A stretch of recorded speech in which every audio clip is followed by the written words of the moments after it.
Hello everyone, welcome back to the channel. यदि आप share market या म्यूचुअल फंड में पैसा इन्वेस्ट करते हैं तो अब आपको बजट 2024 को ध्यान में रख करके ही पैसा इन्वेस्ट करना होगा। दोस्तों, जो भी पैसा आप इन्वेस्ट करते हैं शेयर मार्केट या म्यूचुअल फंड में, वहाँ से जो रिटर्न्स आप कमाते हैं, जो इंटरेस्ट आप कमाते हैं, उस पर सरकार आपसे टैक्स लेती है। तो 23 जुलाई के पहले की सिचुएशन क्या थी और 23 जुलाई के बाद की सिचुएशन क्या है, दोनों ही डिस्कस करेंगे। तो 23 जुलाई के पहले होल्डिंग पीरियड, रेट, एग्जेम्पशंस क्या था और बजट के बाद होल्डिंग पीरियड, रेट और एग्जेम्पशंस क्या है। दोस्तों, होल्डिंग पीरियड का बेसिकली यहाँ पे मतलब ये होता है कि कोई भी एसेट्स हो जिसको कि आप आज बाई किए, तो उस एसेट्स को आपने कब तक होल्ड करके रखा। स्पेशली शेयर मार्केट और म्यूचुअल फंड की यदि बात करें, यदि कुछ भी आप खरीदते हैं, कोई शेयर खरीदते हैं, म्यूचुअल फंड में इन्वेस्ट करते हैं, तो आप कितने समय के लिए उसको होल्ड कर रहे हैं, उसके आधार पर ये कैपिटल गेन कैलकुलेट की जाती है। उसी के अकॉर्डिंग गवर्नमेंट आपसे टैक्स वसूलती है। और जैसा कैपिटल गेन होता है, बेसिकली दो तरीके के कैपिटल गेन होते हैं। एक होता है लॉन्ग टर्म कैपिटल गेन और दूसरा होता है short term capital gain.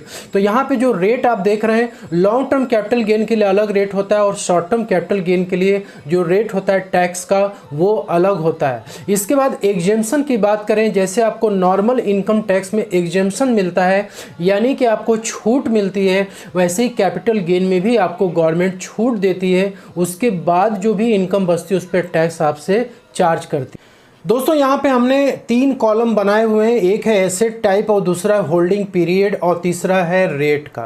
Holding period के आधार पर ही लॉन्ग टर्म कैपिटल गेन और short term capital gain calculate किया जाता है और उसके आधार पर ही आपसे टैक्स चार्ज किया जाता है।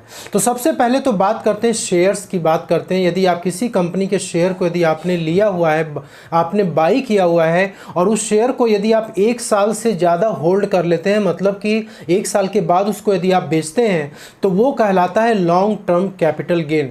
यदि आपको उस शेयर को बेचने पे प्रॉफिट होती है तो वो profit long term capital gain कहलाती है।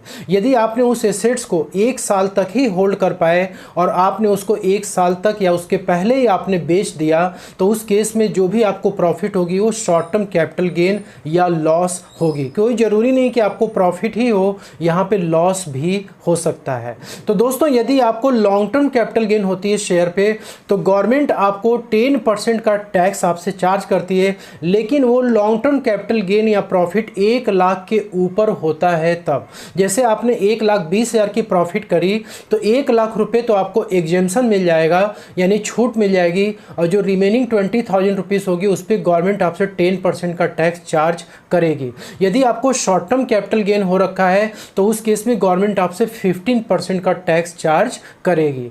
दोस्तों, यदि आपको लॉस हो जाता है शेयर्स में तो उस केस में यहाँ पे कोई भी प्रोविज़न आपके ऊपर अप्लीकेबल नहीं होगा। लेकिन एक बात यह है कि यदि आपको लॉस होता है तो आप यदि अपने इनकम टैक्स रिटर्न में उसको रिपोर्ट करेंगे तो आपका जो लॉस है वो कैरी फॉरवर्ड हो जाएगा नेक्स्ट असेसमेंट ईयर में और आप वहाँ पे गेन से अपने एडजस्टमेंट करा सकते हैं। और दूसरा जो एसेट है वो है इक्विटी म्यूचुअल फंड। जो लोग शेयर मार्केट में डायरेक्टली पैसा इन्वेस्ट नहीं करते, वो म्यूचुअल फंड के थ्रू शेयर मार्केट में पैसा इन्वेस्ट करते हैं। वैसे ही है जो सिस्टम यहाँ पे शेयर के लिए, वैसे ही म्यूचुअल फंड के लिए भी है कि यदि आप 1 साल के बाद उसको बेचते हैं तो लॉन्ग टर्म कैपिटल गेन कहलाता है। यदि 1 साल तक या उसके पहले बेचते हैं उसको, तो उससे होने वाला gain short term capital gain कहलाता है। रेट भी दोनों का सेम है। यदि 1 लाख के ऊपर गेन होगी तो 10% के रेट से टैक्स देना होगा, और यदि let suppose short term capital gain आपको हो गया तो 15% से टैक्स आपको देना होगा। इसके बाद यहाँ पे लिस्टेड गवर्नमेंट सिक्योरिटीज़ की बात कर लेते हैं, बॉन्ड्स की बात कर लेते हैं, जीरो कूपन बॉन्ड की बात करते हैं। 1 साल के बाद यदि आप बेचते हैं तो वो लॉन्ग टर्म कैपिटल गेन कहलाता है। 1 साल तक यदि आपने होल्ड किया, उसके पहले आप बेच दिए, तो शॉर्ट टर्म कैपिटल गेन कहलाएगा। तो ये जो एसेट्स है, इस पर जो टैक्स का रेट है लॉन्ग टर्म कैपिटल गेन के लिए, वो है 20% का रेट। जो भी आपको गेन होगा 20% से गवर्नमेंट टैक्स चार्ज करेगी। लेकिन यहाँ पे एक बेनिफिट ये मिल जाता है इन्वेस्टर को कि उसको इंडेक्सेशन की बेनिफिट मिलती है। लेकिन यदि आपको शॉर्ट टर्म कैपिटल गेन हो रखा है तो स्लैब रेट से यहाँ पे चार्ज लगेगा। इसके बाद नेक्स्ट है डेप्ट mutual fund, unlisted bonds, debentures, gold. इसमें भी जो होल्डिंग पीरियड है लॉन्ग टर्म कैपिटल गेन के लिए कि यदि आपने ये सारे एसेट्स को बाई करा और आप 36 मंथ्स के बाद यदि उसको आप बेचते हैं, यानी कि 3 साल के बाद आप बेचते थे, तो वो लॉन्ग टर्म कैपिटल गेन कहलाता था। यदि 3 साल तक आपने होल्ड किया, उसके पहले आपने सेल कर दिया, तो वो शॉर्ट टर्म कैपिटल गेन कहलाता था। अब यहाँ पे भी 20% विथ इंडेक्सेशन की बेनिफिट आपको लॉन्ग टर्म के लिए मिलती थी। शॉर्ट टर्म में यदि आपको होता था गेन, तो उस केस में स्लैब रेट से टैक्स आपको पे करना पड़ता था। वहीं पे अनलिस्टेड इक्विटी शेयर्स की बात करें तो यहाँ पे 24 मंथ्स के बाद यदि आप बेचते थे, तो उस पर जो भी गेन होता था वो लॉन्ग टर्म कैपिटल गेन कहलाता था। यदि 24 महीने तक या उसके पहले आपने उसे सेल कर दिया, तो वो शॉर्ट टर्म कैपिटल गेन कहलाता था। यहाँ भी आपको 20% विथ इंडेक्सेशन की बेनिफिट मिलती थी लॉन्ग टर्म के केस में। शॉर्ट टर्म जो आपका होता था गेन, वो स्लैब रेट से ही टैक्सेबल होता था।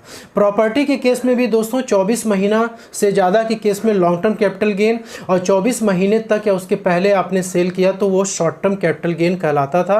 20% विथ इंडेक्सेशन की बेनिफिट मिलती थी और स्लैब रेट से ये टैक्सेबल होता था। अब दोस्तों यहाँ पे जो रेड कलर से हमने मार्क किया हुआ है रेट में, और यहाँ पे ब्लू कलर से हमने मार्क किया हुआ है इंडेक्सेशन में, ठीक है, और होल्डिंग पीरियड भी यहाँ पे देख सकते हैं मैंने रेट से मार्क किया हुआ है।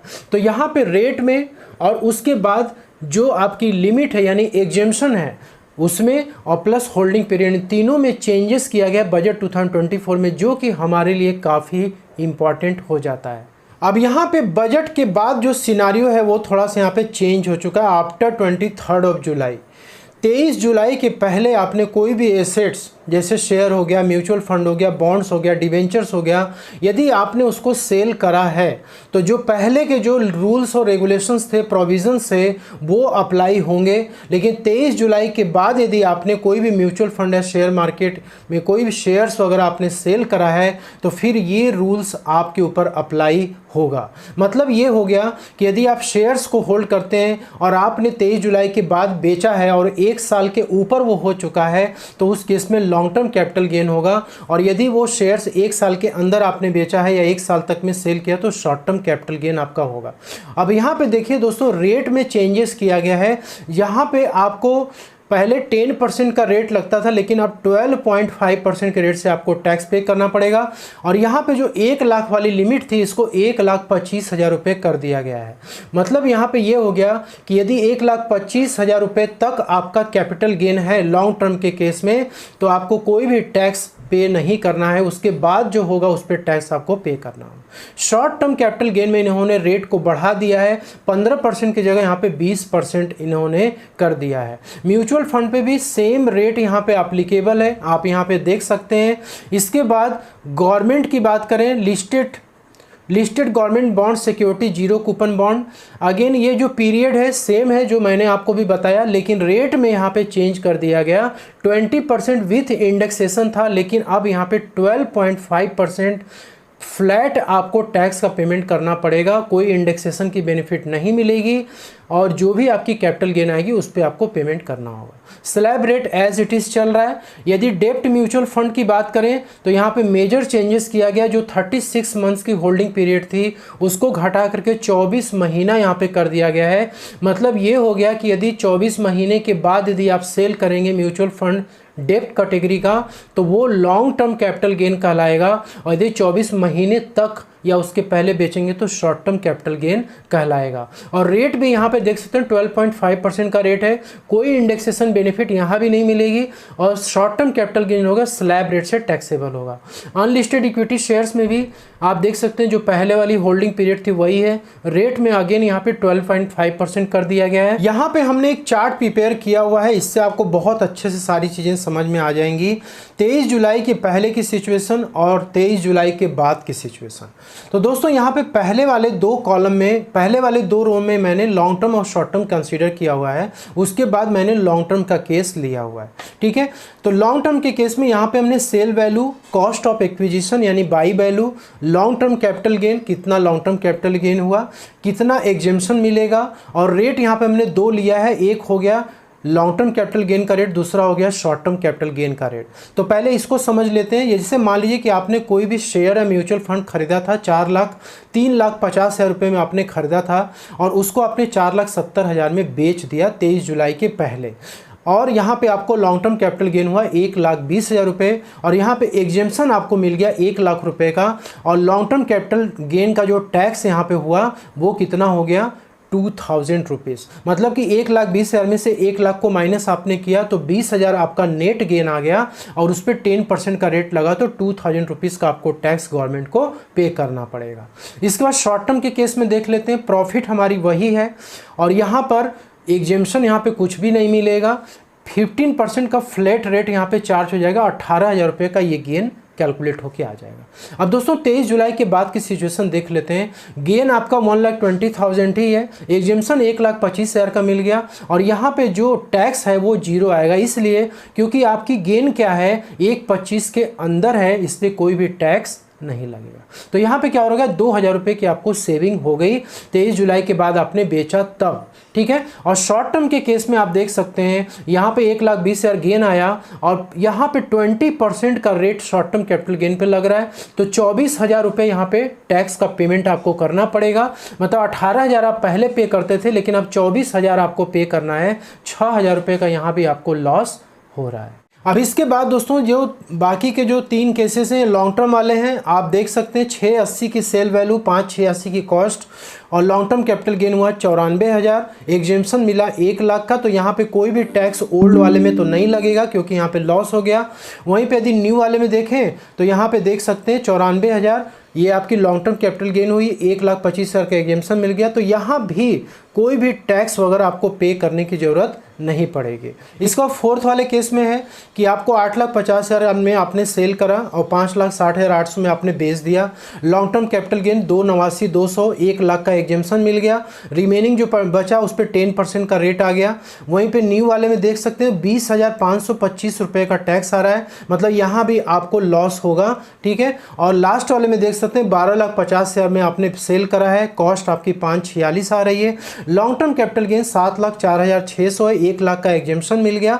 60,460 रुपये टैक्स बना, लेकिन न्यू वाले में 72,450 का टैक्स बना, और जो लॉस यहाँ पे हो रहा है दोस्तों 11,990 हो रहा है। तो यहाँ पे बजट में कम्प्लीटली सारी चीज़ें बदल दी गई। अब इससे टैक्स पेयर के लिए काफ़ी ज़्यादा मुश्किलें हो रही हैं, क्योंकि उनको कैलकुलेशन अपनी करनी पड़ेगी, प्लानिंग अपनी करनी पड़ेगी। वैसे ये सारी जो भी शीट वगैरह है, आपको जब ईयर के एंड में आप जो भी प्लेटफॉर्म से इन्वेस्टमेंट कर रहे हैं वहाँ से आपको निकल जाएगा, लेकिन फिर भी आपको भी अपना कैलकुलेशन करना है, क्योंकि यदि आपको टैक्स वगैरह पहले से जमा करना है तो फिर आपको कैलकुलेशन अपना करना पड़ेगा। तो दोस्तों यहाँ पे इनकम टैक्स की वेबसाइट पे भी आके अपनी कैलकुलेशन आप कर सकते हैं, अपनी प्लानिंग कर। होप की वीडियो में दी गई जानकारी आपको पसंद आई होगी। मिलते हैं नेक्स्ट वीडियो, तब तक के लिए जय हिंद, जय भारत।